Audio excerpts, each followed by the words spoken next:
even before Michael Jordan won the title in 91. From 88 on, it was clear that Michael Jordan, even with Larry Bird or Magic Johnson winning championships, it was clear that Michael Jordan was the best player in the world.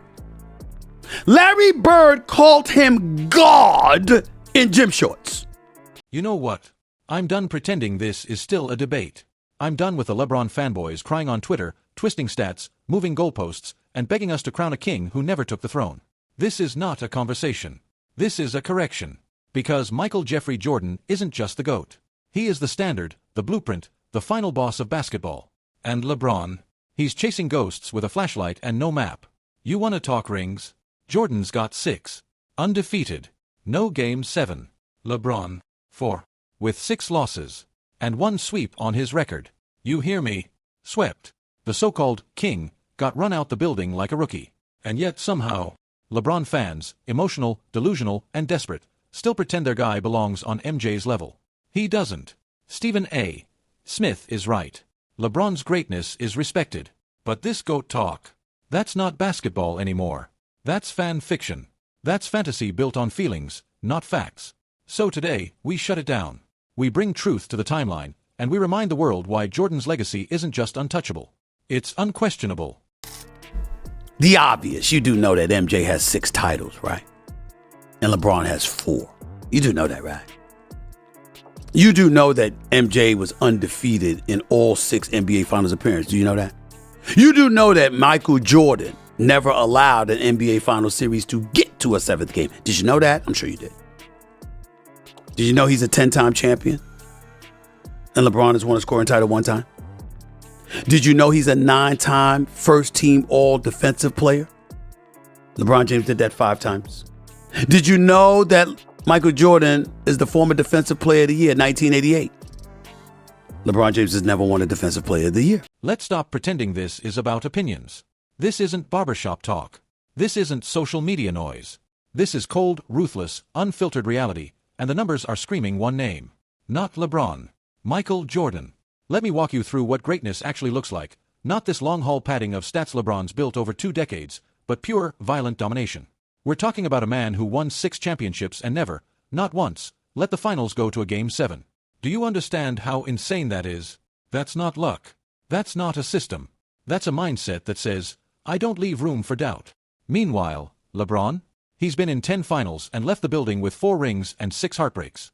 He's walked off that stage a loser more times than a winner. That's not a GOAT. That's a cautionary tale. And let's not get it twisted. Jordan didn't just show up in June and vanish the rest of the year. 10-time scoring champion. 9-time first-team all-defense. Oh, and one of the only superstars in league history to win Defensive Player of the Year while also leading the league in points. That's two-way warfare. That's, I'll drop 40 on you and take the ball right back. That's fear. Jordan made opponents lose sleep. LeBron. 1 scoring title.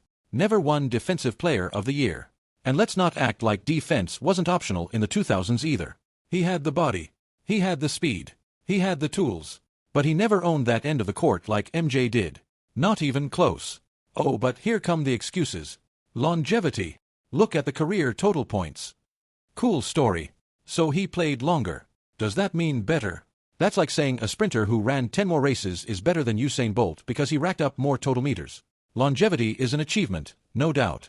But greatness, true, blinding, era-defining greatness, that's not measured in years played. It's measured in impact. And Jordan's impact is volcanic. He didn't just win. He took over. He smothered eras. He ruined dynasties. The Pistons. He ended them. The Showtime Lakers. He shut that door. The Knicks. Please, they still haven't recovered. LeBron. Let's keep it real. He lost to the Spurs with help. He lost to the Warriors with help. He needed Ray Allen, Kyrie, AD, and more just to survive. And now, the same fans who mocked Jordan's competition in the 90s are begging us to believe a bubble ring counts the same as the 1993 run through Ewing, Barkley, and Malone. Stop the madness. Every LeBron supporter I hear pivots. One day it's about stats. The next it's longevity. Then it's versatility. Then it's social impact. You know why they're dancing around the point? Because if we talk basketball alone, this whole thing collapses. Michael Jordan wasn't just winning, he was making history look easy. He didn't just play the game. He broke it. And LeBron, he padded it. We're talking about what you do on both sides of the court, and we're talking about Michael Jordan, in my mind, being the greatest, but not throwing any shade on LeBron James because he's the worthy number 2. But he's about to get swept. Let's rip this myth to shreds, once and for all. For years, we've been told that LeBron James ran the league. That he was the face of the NBA. That from the moment he entered the league, the crown was his. False. Fabricated. Fluffed.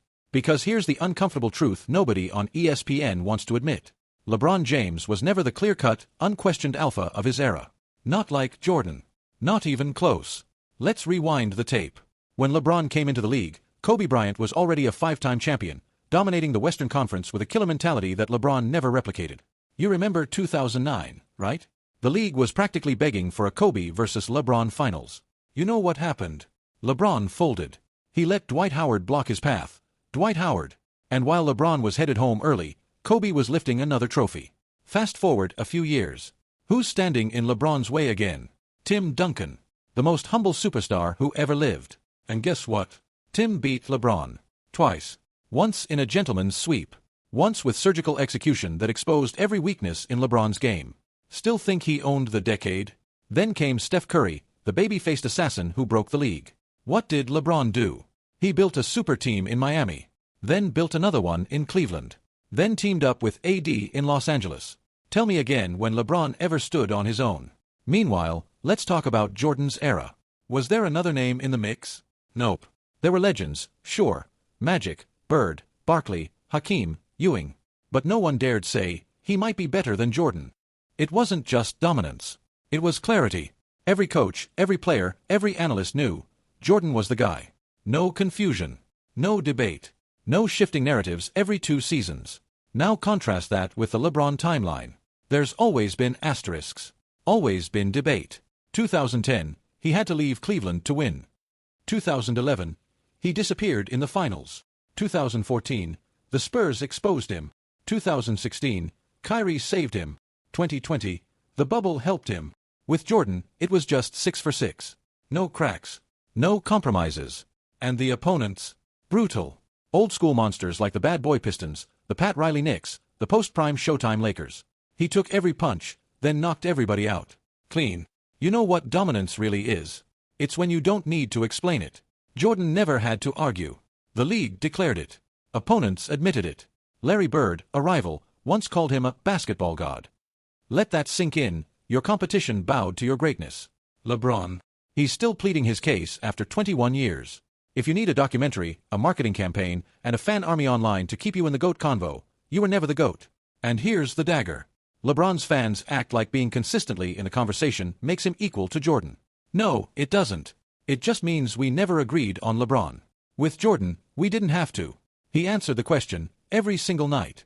Even before Michael Jordan won the title in 91, from 88 on, it was clear that Michael Jordan, even with Larry Bird or Magic Johnson winning championships, it was clear that Michael Jordan was the best player in the world.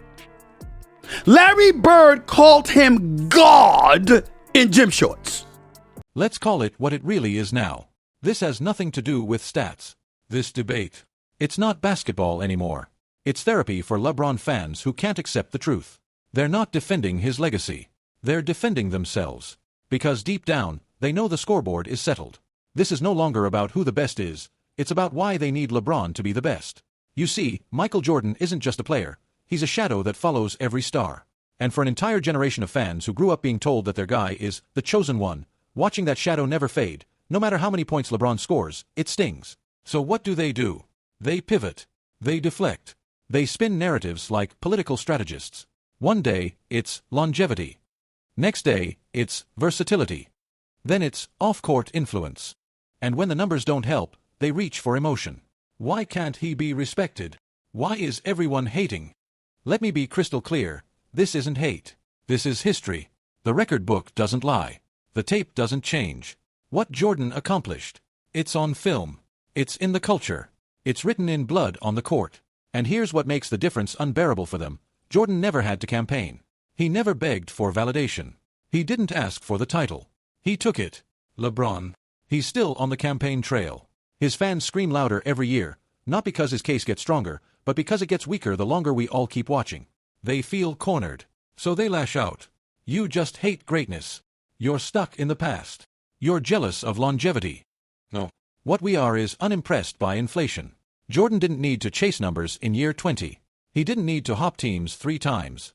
He didn't need to prove anything past 1998, because by then, it was already done. But LeBron's crowd? They still need him to prove it. Every missed shot is forgiven. Every bad series is excused. And every valid criticism? Oh, that's slander. You know what that is? That's not defending a player. That's protecting an identity.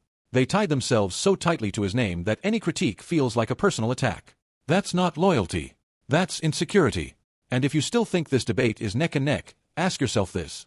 Why is one side always calm, cool, and confident, while the other is always shouting, trending, and explaining? Because real greatness doesn't demand a defense. It demands silence.